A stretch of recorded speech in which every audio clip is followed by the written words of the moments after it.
A segunda temporada de The Last of Us está oficialmente entre nós. E esse primeiro episódio dividiu muito a opinião do público. Teve coisas que muita gente gostou e teve coisas que o pessoal simplesmente não engoliu. Então bora analisar os detalhes mais importantes desse primeiro episódio, que já tratou de introduzir várias coisas que vão ser importantes pro resto da temporada inteira.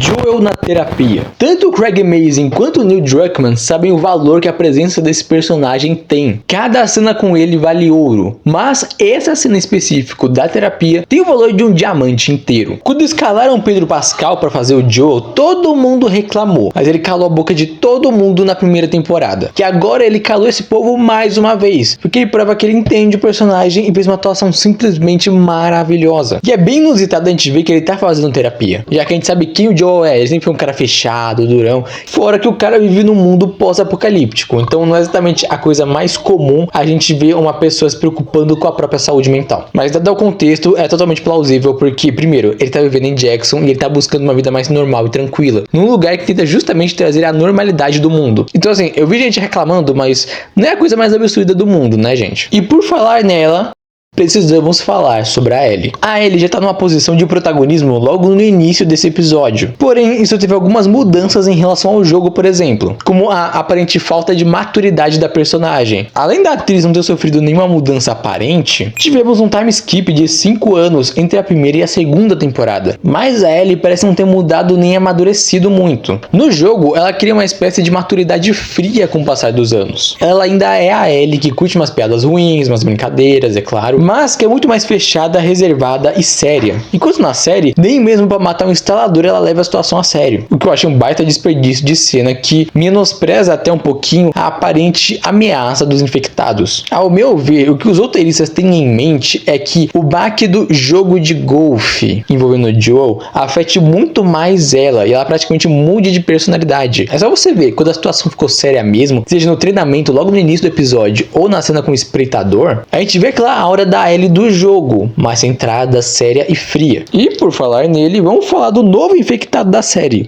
O Espreitador. O Espreitador é um tipo inédito de infectado que só aparece a partir do segundo jogo. E ele tem um comportamento bastante único em relação aos outros infectados. Diferente de um infectado que acabou de ser contaminado pelo fungo, que vira basicamente aquele zumbi corredor totalmente ensandecido, o Espreitador está um passo à frente no seu estágio de infecção. Seu corpo não foi totalmente tomado pelo fungo como um instalador, por exemplo. Então eles estão ali, no meio termo. E o seu comportamento é curioso, porque eles não são tão agressivos quanto os outros, mas eles também não são cegos. Eles são mais cautelosos. Eles ficam ali na espreita, às vezes até hesitando quando deveriam atacar de verdade. Tanto que no jogo, quando você cruza com eles pela primeira vez, é até difícil porque eles são bem espertos e atacam quando a gente menos espera. Diferente da série, onde o Espreitador aparece pela primeira vez perto de Jackson, no game eles só aparecem lá em Seattle. Cidade que tem um clima muito mais úmido e boa parte dela é tomada pela chuva ou pela água. Porém, é interessante que a gente veja o Espreitador mais cedo porque a série quer mostrar muito a evolução do Cordyceps. E quem viu o segundo jogo sabe que outros novos infectados estão por vir.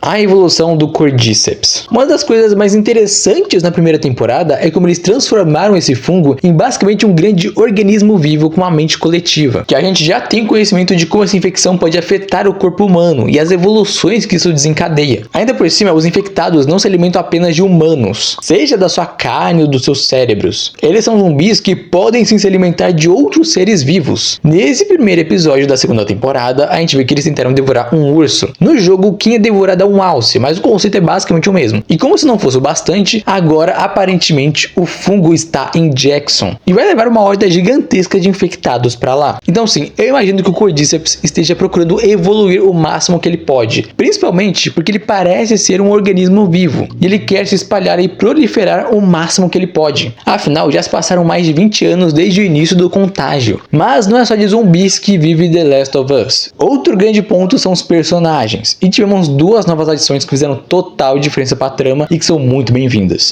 E a primeira delas é a Dina. No game, a Dina é o novo interesse amoroso da Ellie, que foi a maneira do Neil Druckmann calar a boca dos nerdolas que achavam ridículo a teoria de que a Ellie na verdade era lésbica, sendo que nem teoria era, sim um fato dentro da trama. E por mais que ela seja uma personagem decente, que agregue bastante à história, eu particularmente nunca gostei tanto assim da Dina. Eu até gosto das interações, dela deixando a Ellie sem graça e tudo, mas assim, na série ficou 1000 vezes melhor. E eu dou todo o crédito para Isabella Merced. Essa garota trouxe um nível de carisma avassalador para a personagem. É impossível você não gostar dela. Fora que a química dela com a Ellie da Bella Ramsey é enorme. Elas se dão muito bem e realmente cumpre essa ideia de que elas são não só um casal, mas também amigas. Não é todo personagem que ficou melhor na série do que no game, mas a Dina é um desses personagens. E quando o episódio termina com o beijo da Ellie e da Dina, a gente sente que teve uma construção muito bem feita, que não foi simplesmente algo jogado, ou como muitos gostam de chamar, de lacração. Não foi lacração, isso aqui é desenvolvimento de personagem. Não são vocês que gostam de cobrar fidelidade? Então toma, porque essa cena final foi totalmente fiel ao game. Por fim, eu gostaria de falar sobre a Abby da Kaitlyn Dever. Ela vai ser uma das personagens mais importantes dessa temporada.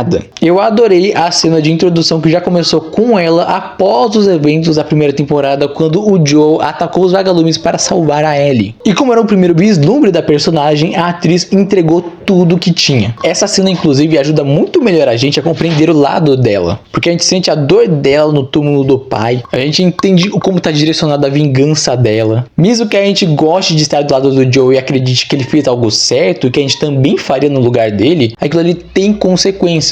E as ações da Abby vão ser as consequências das ações do Joel. E o melhor de tudo é que ela não tá errada em fazer isso. O primeiro episódio dessa temporada teve seus problemas, teve seus deslizes, porém ainda assim foi uma reintrodução muito boa a esse universo e eu estou muito feliz de voltar a assistir The Last of Us. Tomara que venham outras temporadas, que continuem a história ou que simplesmente aproveitem esse universo de outras maneiras. Fora que, de acordo com o final do segundo jogo, ainda poderia ter história para contar, especialmente envolvendo a Abby.